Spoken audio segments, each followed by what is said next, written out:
Hello friends, स्वागत है आप सभी का एक बार फिर आपके YouTube channel miss DTS classes में। आज की वीडियो बहुत खास होने वाली है क्योंकि आज हम जेंडर स्कूल एंड सोसाइटी यानी लिंग विद्यालय तथा समाज के जो एमजीकेवीपी के जो लघु 3+ जो प्रीवियस ईयर में पूछे जा चुके हैं उसके टॉप 11 यहाँ पे क्वेश्चन हमने रखा है।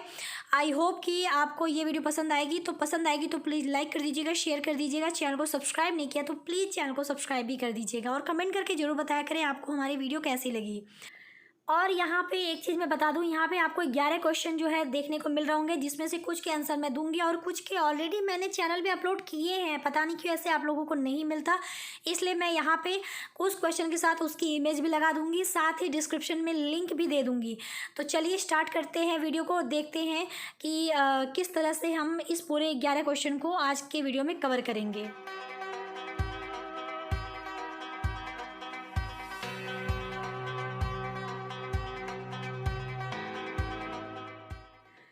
तो सबसे पहले मैं आपको क्वेश्चन जो है 11 के 11 पहले मैं वो पढ़ के बता देती हूँ। तो देखिए, पहला जो प्रश्न है कि भारतीय परिप्रेक्ष्य में लिंग शिक्षा क्या है, ये एमजीकेवीपी के 2019 के पेपर में पूछा है। दूसरा है भारत की लिंग संस्कृति क्या है, ये एमजीकेवीपी के 2020 के पेपर में पूछा है। तीसरा है लिंग आधारित परिप्रेक्ष्य क्या है, ये भी 2020 के पेपर में पूछा है। पाठ्य पुस्तकों में निहित जेंडर पूर्वाग्रहों को लिखिए, ये 2018 के पेपर में पूछा है। और प्रश्न नंबर 5 जो है विद्यालय में जेंडर विभेद के 2 उदाहरण लिखिए, ये 2018 के पेपर में पूछा है। छठा है लिंग पक्षपात को परिभाषित करें, ये 2019 के पेपर में पूछा है। लिंग प्रभेद जो कि 2020 के पेपर में पूछा है, और लिंग पक्षपात और लिंग प्रभेद एक ही चीज़ है, ठीक है। आठवां है भारत में लिंग असमानता के कारण, ये आपके 2017 के पेपर में भी पूछा है, 2020 के पेपर में भी पूछा है। नौवां है लिंग शिक्षा हेतु विद्यालय पाठ्यक्रम अभ्यास क्या है, ये 2019 के पेपर में पूछा है। और क्वेश्चन नंबर 10 जो है सह शिक्षा को परिभाषित करें, ये एमजीकेवीपी के 2017 के पेपर में भी पूछा है और 2019 के पेपर में भी पूछा है। और क्वेश्चन नंबर 11 पाठचर्या के प्रकार, ये आपके एमजीकेवीपी के 2017 के पेपर में पूछा है, ठीक है। मैंने 11 क्वेश्चन लिए हैं, ये भी बताया है कि कौन से ईयर में ये क्वेश्चन पूछा जा चुका है और सभी इम्पॉर्टेंट हैं, ठीक है। तो यहाँ पे जो है मैं आपको क्वेश्चन नंबर 1 के, क्वेश्चन नंबर 2 के और क्वेश्चन नंबर 6 और 7 जो दोनों एक ही हैं, इस 3 के क्वेश्चन यानी 3-4 के क्वेश्चन जो है मैं आपको इस वीडियो में कवर कराऊंगी। बाकी जो है वो मैंने ऑलरेडी अपलोड किया है, जो लॉन्ग के आंसर मैं कराती हूँ उसी से आपके शॉर्ट के क्वेश्चन निकल के आते हैं।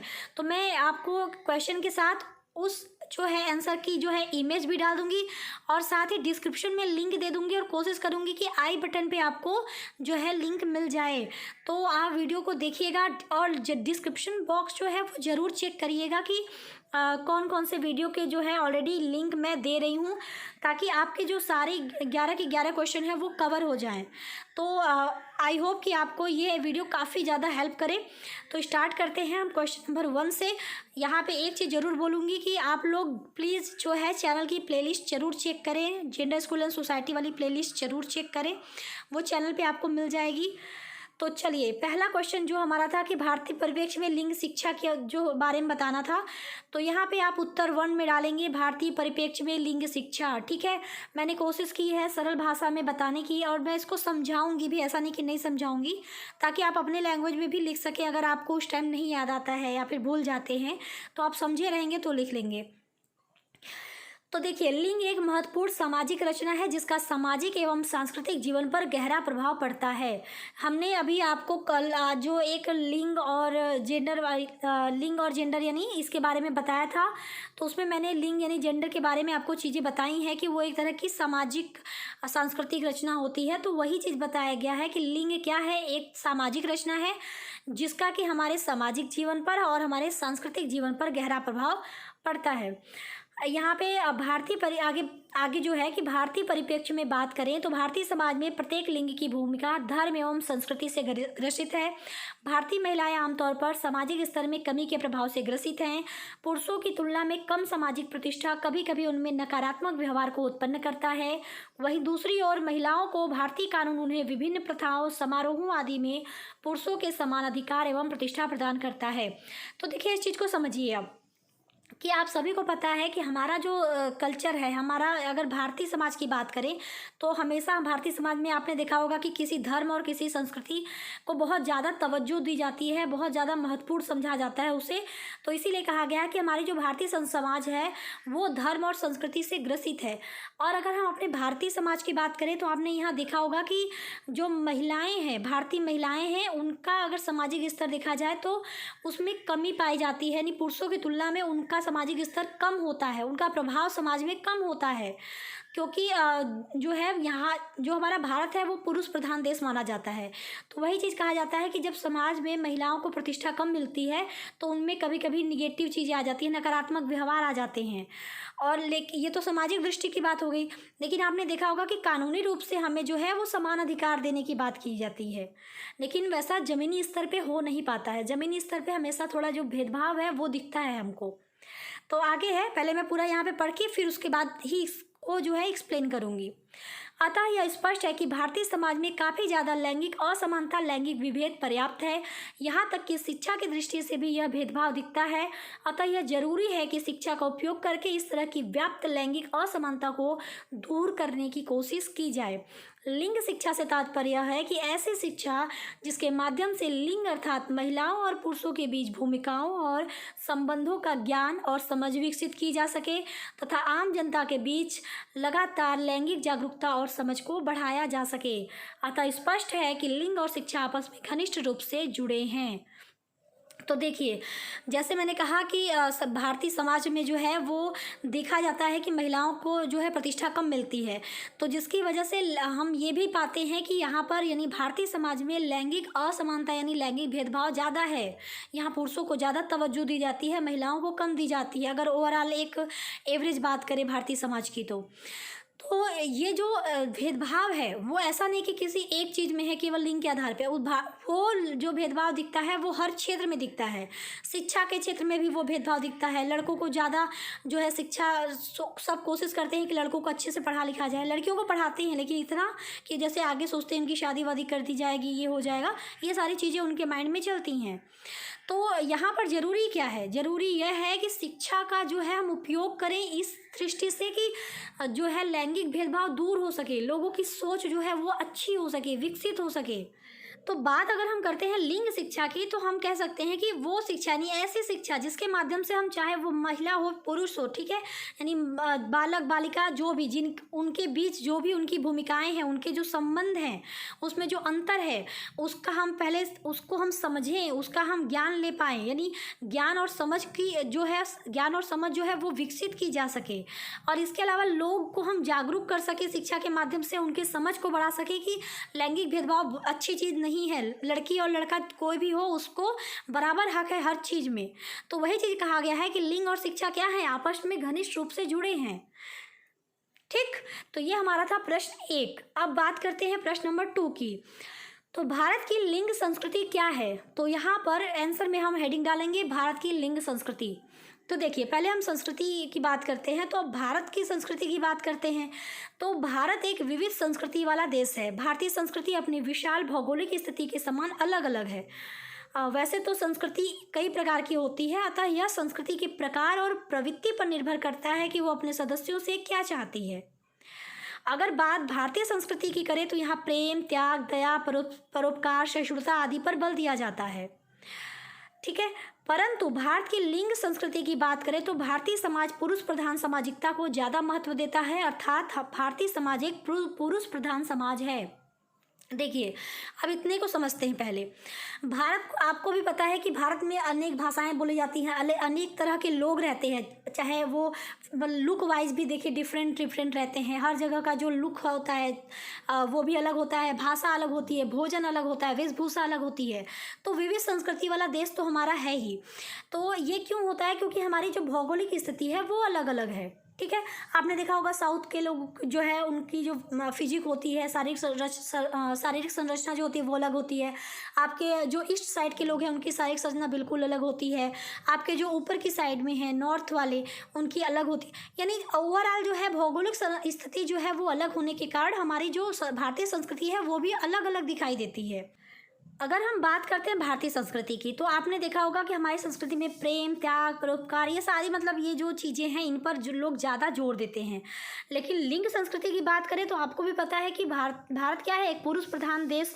मतलब यहाँ पे जो पुरुषों को जो महत्ता है वो ज़्यादा होती है महिलाओं के कंपेयर में, यानी महिलाओं की तुलना में यहाँ पे पुरुषों को ज़्यादा महत्व दिया जाता है, क्योंकि हमारा भारतीय समाज जो है वो एक पुरुष प्रधान समाज है।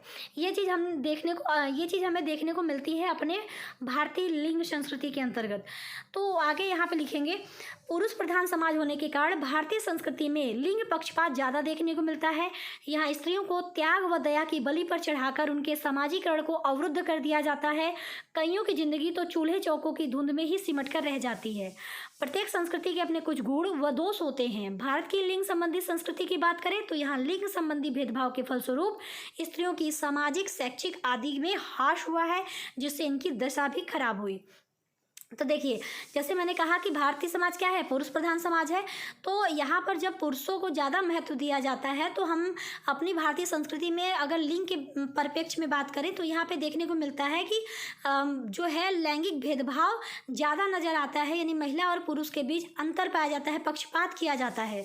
महिलाओं को हमेशा त्याग के लिए, दया के लिए बलि पर चढ़ा दिया जाता है। बोलते हैं कुछ इमोशनल ब्लैकमेल करके, अभी भी ये चीज़ें होती हैं कि जो है उनको वो हमेशा सेक्रीफाइस जो है वो करती आती रहती हैं। तो ये चीज़ हमको अपनी भारतीय संस्कृति में देखने को मिलता है। तो इसकी वजह से क्या होता है कि वो उनका विकास जैसे होना चाहिए वैसे नहीं हो पाता है, उनके विकास में कमी आती है, अवरोध उत्पन्न होता है। ठीक है, तो यहाँ पे एग्जाम्पल के तौर पे कुछ चीज़ें बताई गई हैं जो कि वाकई में भारतीय समाज में ऐसी हुई हैं। तो लिखेंगे, मुस्लिम तथा अंग्रेजी संस्कृति के परिणाम स्वरूप भारतीय संस्कृति में लिंग संबंधी काफ़ी दोष जैसे पर्दा प्रथा, बाल विवाह, स्त्रियों की सामाजिक सहभागिता में कमी, सती प्रथा इत्यादि आ गए थे, जो अब काफ़ी हद तक समाप्त हो चुके हैं। लेकिन आज भी भारतीय संस्कृति लैंगिक भेदभाव से काफ़ी ग्रसित है। अतः यह जरूरी है कि किसी भी संस्कृति में जो अवगुण हैं उसको दूर किया जाए तथा जो चीज़ें अच्छी हैं उसे ग्रहण किया जाए, क्योंकि किसी भी देश, राज्य, समाज आदि की उन्नति तभी संभव है जब वहाँ रहने वाले सभी लोग, चाहे वह पुरुष हो या महिला, उसे समानता का अधिकार दिया जाए। तो देखिए, अगर जब मुस्लिम शासक यहाँ पे थे, जब उन्होंने यहाँ पे राज्य किया था, फिर अंग्रेजी शासकों ने यहाँ पे राज्य किया था, तो हमारी संस्कृति यानी हमारी भारतीय संस्कृति में जो लिंग संबंधी जो है चीज़ें देखी गई थी, काफ़ी सारे दोष उत्पन्न हो गए थे। पर्दा प्रथा देखा गया, बाल विवाह देखा गया, सती प्रथा देखा गया, और महिलाओं को जो है समाज में निकल के जो सहभागिता देनी है वो भी चीज़ें काफ़ी कम हो गई थी।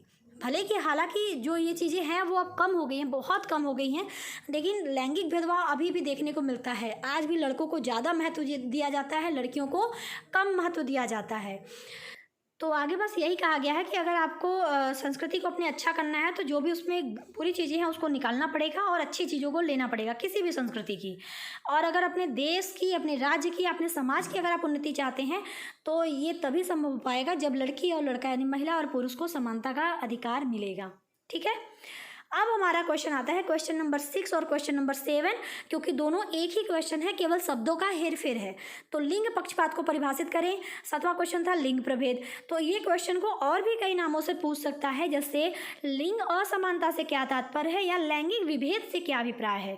तो चाहे लिंग पक्षपात पूछे, चाहे लिंग प्रभेद पूछे, चाहे लिंग असमानता पूछे, या लैंगिक विभेद पूछे, या लैंगिक भेदभाव पूछे, लैंगिक असमानता या विषमता पूछे, सारी चीज़ें एक ही हैं। तो आपको कन्फ्यूजन में नहीं रहना है, आप समझ जाइएगा कि सारी चीज़ें एक ही हैं, आपको एक ही चीज़ें के बारे में बताना है। अब बात करते हैं आंसर की। तो यहाँ लिखेंगे, लिंग विभेद से तात्पर्य है बालक तथा बालिकाओं के मध्य व्यापक लैंगिक असमानता, यानी लिंग के आधार पे जो लड़के हैं या लड़कियां हैं उनके बीच में लिंग के आधार पे असमानता करना ही हमारा लिंग विभेद होता है। ठीक है, बालक तथा बालिकाओं में उनके लिंग के आधार पर भेद करना, जिसके कारण बालिकाओं को समाज में शिक्षा तथा पालन पोषण में बालकों से निम्नतर स्थिति में रखा जाता है, जिससे वे पिछड़ जाती हैं, लिंग विभेद कहलाता है।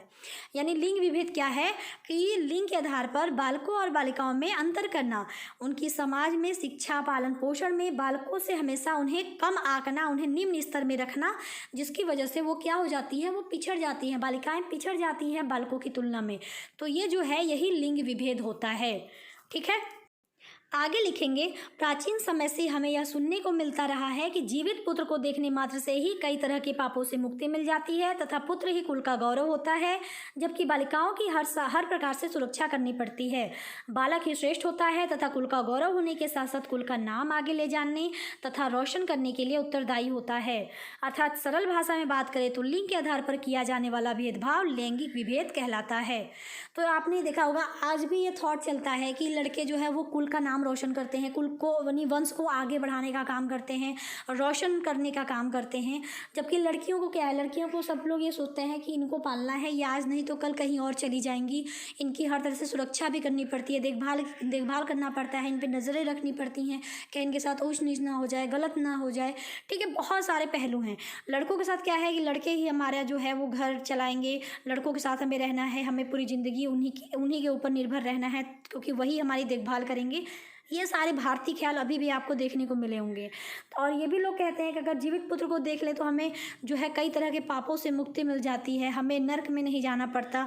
ये सारे थॉट जो हैं वो चलते हैं लोगों के मन में। सबका ये मानना होता है कि लड़के ही क्या हैं, श्रेष्ठ होते हैं, जबकि लड़कियाँ जो है उनकी हमें सुरक्षा करनी पड़ती है। तो यहाँ पे वही चीज़ कहा गया है कि सरल भाषा में कहें तो लिंग के आधार पर किया जाने वाला भेदभाव क्या होता है, लैंगिक विभेद कहलाता है। तो आगे यहाँ पे लिखेंगे कुछ चीज़ें कि वर्तमान में लैंगिक विभेद या लिंग असमानता किसी एक राष्ट्र की नहीं बल्कि एक अंतर्राष्ट्रीय विषय हो गया है। अतः समाजशास्त्र जैसे विषय में लिंग संबंधी असमानता एवं समस्याओं का अध्ययन और भी महत्वपूर्ण हो जाता है। लैंगिक भेदभाव या लैंगिक विभेद के कई कारण होते हैं, जैसे आर्थिक कारण, सामाजिक कारण, अशिक्षा, महिला हत्या, यौन उत्पीड़न तथा शोषण, संकीर्ण विचारधारा इत्यादि। तो यहाँ पे ये चीज़ बताई गई है कि जो लैंगिक विभेद है, ऐसा नहीं कि केवल वो एक ही देश में है, वो हर देश में है, यानी वो एक अंतर्राष्ट्रीय विषय हो गया है। और इसीलिए उसकी शिक्षा जो है, यानी लिंग से रिलेटेड जो शिक्षा है कि लिंग विभेद को दूर करना चाहिए, ये सारी चीज़ें जो हैं ये आपको ये बताया गया है कि समाजशास्त्र जो विषय है इसमें इनको जो है ऐड करना चाहिए ताकि लोग जो है वो जागरूक हो सकें। अगर बात करें कारणों की तो बहुत सारे कारण होते हैं, आर्थिक कारण, सामाजिक कारण, जैसे मैंने बताया। तो यहाँ पे इसके बारे में डिटेल में नहीं जाएंगे क्योंकि क्वेश्चन आपको केवल ये पूछा है कि लिंग विभेद क्या है। तो यहाँ पे बस केवल आप नाम दे सकते हैं कि जैसे और भी कई कारण हैं, लेकिन हमने यहाँ पे कुछ 6 कारण जो है नाम बता दिए, इतना इनफ है। तो ये 4 वीडियो कह सकते हैं आप, क्योंकि क्वेश्चन नंबर 6 और क्वेश्चन नंबर 7 मैंने करा था। तो ये जो है यहाँ पे आपने देखा। बाकी चलिए अब क्वेश्चन की बात करते हैं, फिर उसके साथ मैं आपको जो है उस क्वेश्चन के आंसर की इमेज लगा दूंगी, वो आप जाके चैनल पे लिंक जरूर चेक करिएगा डिस्क्रिप्शन में, ताकि आपको सारी चीज़ें क्लियर हो जाएं। तो देखिए यहाँ पे जो हमारा क्वेश्चन नंबर 3 है, जो मैंने नहीं कराया है मैं उसकी बात करूँगी। क्वेश्चन नंबर 3 है लिंग आधारित परिप्रेक्ष्य क्या है। तो यहाँ पे आप देख सकते हैं मैंने एरो के माध्यम से क्वेश्चन को दिखाया है, ये इसकी लिंक मैं डिस्क्रिप्शन में दे दूँगी। क्वेश्चन नंबर 4 है पाठ्य पुस्तकों में निहित जेंडर पूर्वाग्रहों को लिखिए। तो देखिए ये लैंगिक भेदभाव में पाठ्य पुस्तकों की भूमिका जो है ये ऑलरेडी अपलोड है, इसकी भी लिंक मैं आपको दे दूँगी। यहाँ पर मैं फिगर दिखा दे रही हूँ सारे क्वेश्चन का। तो 5वां है विद्यालय में जेंडर विभेद के 2 उदाहरण लिखिए। तो ये जो क्वेश्चन है विद्यालय में जेंडर विभेद वाला, इसका भी वीडियो ऑलरेडी अपलोड है, आप इसको भी जाके देख सकते हैं, लिंक डिस्क्रिप्शन बॉक्स में अवेलेबल है, आप जरूर चेक करें। 8वां क्वेश्चन है, क्योंकि 6 और 7 मैंने करा दिया है। 8वां है भारत में लिंग असमानता के कारण। तो देखिए इसकी भी वीडियो ऑलरेडी चैनल पे मौजूद है, आप उसको जाके देख सकते हैं, लिंक मैं दे दूँगी। 9वां हमारा है लिंग शिक्षा हेतु विद्यालय पाठ्यक्रम अभ्यास क्या है। तो इसके लिए भी आप देख सकते हैं, ये क्वेश्चन जो आपको फिगर पे दिख रहा है ये आपको जो है लिंक मैं डिस्क्रिप्शन में दे दूंगी, आप चेक कर लीजिएगा। क्वेश्चन कुछ इस तरह से है, इसी में आपका आंसर छिपा है। क्वेश्चन नंबर 10 है सह शिक्षा को परिभाषित करें। तो ये सह शिक्षा की अवधारणा जो है ये चीज़ आपसे पूछा है। तो देखिए इसके भी वीडियो ऑलरेडी अपलोड है, ये भी आप डिस्क्रिप्शन बॉक्स में लिंक चेक कर लीजिएगा। 11वां है पाठचर्या के प्रकार। तो ये क्या होता है पाठ्यक्रम या पाठचर्या के प्रकार, तो वो भी मैंने कराया है, लिंक मैं दे दूंगी, आप फिगर देख सकते हैं, कुछ इस तरह से मैंने कराया था। तो आपने देखा मैंने ऑलरेडी कई सारे क्वेश्चन को कराया हुआ है, आपको बस ढूंढना है। तो ये था आज का कंप्लीट वीडियो, बाकी और भी वीडियो जल्दी ही आने वाली हैं। तो उम्मीद करती हूँ कि आपको वीडियो पसंद आई होगी। पसंद आई हो तो प्लीज़ वीडियो को लाइक करें, शेयर करें, चैनल को सब्सक्राइब नहीं किया तो प्लीज़ चैनल को सब्सक्राइब करें। अभी के लिए बस इतना ही, मिलती हूँ नेक्स्ट वीडियो में, तब तक के लिए टेक केयर, बाय बाय, जय हिंद।